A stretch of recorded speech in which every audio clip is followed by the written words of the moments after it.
Blissful morning உறவுகளுக்கு வணக்கம். நான் உங்கள் இயற்கை மற்றும் யோகா மருத்துவர் மீரா பேசுகிறேன். இந்த வீடியோவில் நம்ம என்ன பார்க்க போகிறோம் அப்படின்னா, வாழ்க்கையில் எல்லாமே நல்லா போயிட்டுருக்குங்க. எல்லா ப்ராக்டிஸும் பண்ணி கரெக்டாக இருக்குது. ஆனால் ஒரு விஷயம் மட்டும் மாறவே மாட்டேங்குது. அது ஏன்? அதுக்கு பின்னாடி இருக்க சூட்சுமம் என்னன்றதை பார்க்கலாம் வாங்க. டாக்டர், நீங்கள் சொன்ன எல்லா ப்ராக்டிஸஸும் நான் ரெகுலராக பண்ணிகிட்ருக்கேன். ஓப்பன் நான் பண்ணுறேன், நன்றின்ற வெளிப்படுத்துகிறேன், தண்ணியை ப்ளஸ் பண்ணி குடிக்கிறேன், பாசிட்டிவாக அஃபர்ம் பண்ணுறேன். எல்லாமே நான் கரெக்டாக ப்ராக்டிஸ் பண்ணிகிட்ருக்கேன். அது என்னுடைய வாழ்க்கையில் நல்ல சேஞ்சஸையும் கொடுக்குது. நிறைய இடங்களில் மாற்றங்களில் பார்க்குறேன். ஆனால் ஒரு விஷயம் மட்டும் மாறாமையே இருக்கே. அது ஏன்னா அதெல்லாம் தப்பாக பண்ணுறேனா அப்படின்னு உங்களுக்கு ஒரு டவுட் வருது இல்லைங்களா? இல்லைங்க, இன்ஃபேக்ட் நீங்கள் எல்லாமே சரியாக பண்ணிகிட்டு இருக்கிறதோட விளைவு தான் அந்த ஒரு பிரச்சனை மட்டும் மாறாமல் இருக்கிறது. புரியல இல்லைங்களா?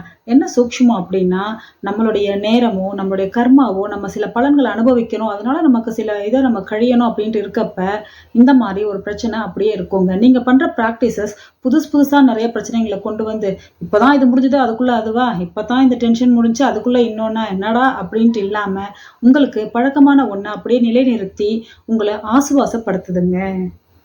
நீங்க இதை எப்படி பார்க்கணும் அப்படின்னா, இந்த பிரச்சனை உங்களுக்கு ஒரு பொறுமையை கற்றுக் கொடுக்குது. இந்த பிரச்சனை உங்களுக்கு நான் எல்லாத்தையும் கரெக்டாக பண்ணுறேன், எது வந்தாலும் நான் பார்த்துக்குவேன்ற ஒரு அலட்சிய மனப்பான்மையை தராமல், எல்லா ப்ராக்டிசஸ் நான் பண்ணாலும் லைஃப்பில் சேலஞ்சஸ் வரும். அந்த சேலஞ்சஸை நான் எப்படி ஓவர் கம் பண்ணுறேன், எப்படி ரெஸ்பாண்ட் பண்ணி அதை நான் எதிர்கொள்கிறேன்றது தான் எனக்கு முக்கியமான பாடமேன்ற ஒரு விஷயத்த உங்களுக்கு கற்றுக் கொடுக்குதுன்னு நீங்கள் நினைக்கணும். அடுத்து, இந்த பிரச்சனை ஒன்றும் பெருசு இல்லை, இதை நம்மளால் ஈஸியாக எதிர்கொள்ள முடியும் அப்படின்ற நம்பிக்கையும் உங்களுக்கு கொடுக்கும்.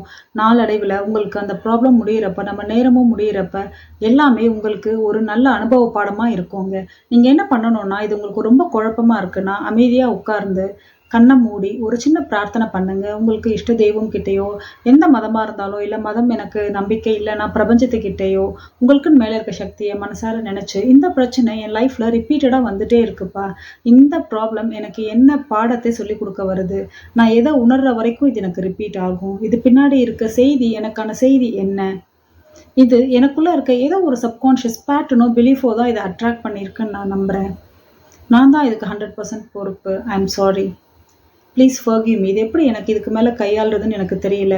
இந்த பிரச்சனை எனக்கு ஒரு வரமாக இருக்குமா, இல்லை இது பிரச்சனையில் கொண்டு முடியுமா, இதோட முடிவு எப்படி இருக்கும், எனக்கு குழப்பமாக இருக்குது. Please forgive me. தேங்க்யூ. இருந்தாலும் இதனால் நான் பொறுமையாக நிறைய கற்றுக்கிட்டேன். இந்த பிரச்சனைகள் வந்தாலும் நம்ம அமைதியாக எப்படி இருக்கிறது, சுற்றி இருக்கிற சூழ்நிலைகளை நம்ம எப்படி ஃபேஸ் பண்ணுறது அப்படின்னு நான் தெரிஞ்சுக்கிட்டேன். I love you. எனக்கு நம்பிக்கையும் தைரியத்தையும் தன்னம்பிக்கை எல்லாத்தையும் கொடுத்துருக்கு, பொறுமையும் கொடுத்துருக்கு இந்த problem. I love you. I am sorry, please forgive me. Thank you, I love you.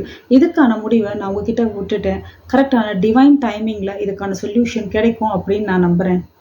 I am sorry, please forgive me. Thank you, I love you அப்படின்னு பல தடவைகள் சொல்லுங்க. சொல்லிட்டு அந்த பிரச்சனையினால உங்களுக்கு ஏதாச்சும் ஒரு விஷயமாச்சும் நல்லது நடந்திருக்கா, நீங்கள் உங்ககிட்ட இருக்க ஒரு குணநிலையே நீங்கள் அதனால கவனிச்சிருந்திருக்கலாம், உங்களுக்கு அதனால ஏதோ ஒரு நல்லது நடந்திருக்கும். அது என்ன அப்படின்னு கவனிச்சு பாருங்க. அதை கவனிச்சுட்டு அதுக்கு மனசார நன்றியோடு வெளிப்படுத்துங்க. இந்த ப்ராப்ளத்தினால கூட என் வாழ்க்கையில் ஒரு நல்லது தான் நடந்திருக்கு அப்படின்னு நீங்கள் பார்க்குறப்போ, அந்த புரிதல் உங்களுக்குள்ளே வரப்ப நீங்கள் ரொம்ப இமோஷ்னலி ஸ்டேபிளான ஆளாக நீங்கள் மாற ஆரம்பிப்பீங்க. எல்லா விஷயங்களையும் ரொம்ப நிறுத்தி நிதானமாக கையாளுற பக்குவம் உங்களுக்கு வரும். இன்னைக்கு சேலஞ்சஸ் ஃபுல்லாக இருக்க இந்த உலகத்தில் அந்த பக்குவம் நமக்கு ரொம்ப முக்கியங்க.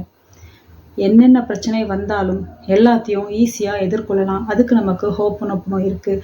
நன்றி உணர்வு நம்ம வெளிப்படுத்தி அதை சரி பண்ண முடியும் அப்படின்ற ஒரு நம்பிக்கையும், பாசிட்டிவாக இருந்தால் போதும் அப்படின்ற ஒரு புரிதலும் உங்களுக்கு இருக்க வரைக்கும் எந்த சூழ்நிலையும் எந்த சேலஞ்சஸும் உங்களை அசைக்க முடியாது. நம்ம பிளிஸ்ஃபுல் மார்னிங் செஷனில் இந்த மாதிரி ஒரு மனநிலையை நோக்கி போகிறதுக்கான பயிற்சிகளை தான் நம்ம தொடர்ந்து செய்துட்ருப்போங்க. உங்களுக்கு முடிஞ்சால் அதில் கலந்தோம், உங்களுக்கு தேவைன்னா கலந்தோம் நீங்கள் ப்ராக்டிஸ் பண்ணலாம். இல்லை நானே நீங்கள் சொல்லிக் கொடுத்த எல்லாத்தையும் வச்சு நான் ப்ராக்டிஸ் பண்ணுறேன் அப்படின்னா தாராளமாக செய்யலாம். எப்படி செய்தாலும் ப்ராக்டிஸ் உங்களுக்கு கை கொடுக்கும். இதில் சரி தப்பு அப்படின்ற விஷயம் கிடையாது. என்ன இன்டென்ஷனில் எவ்வளோ கன்சிஸ்டண்ட்டாக நீங்கள் ப்ராக்டிஸ் பண்ணுறீங்கன்றது தாங்க முக்கியம். நன்றி, வணக்கம்.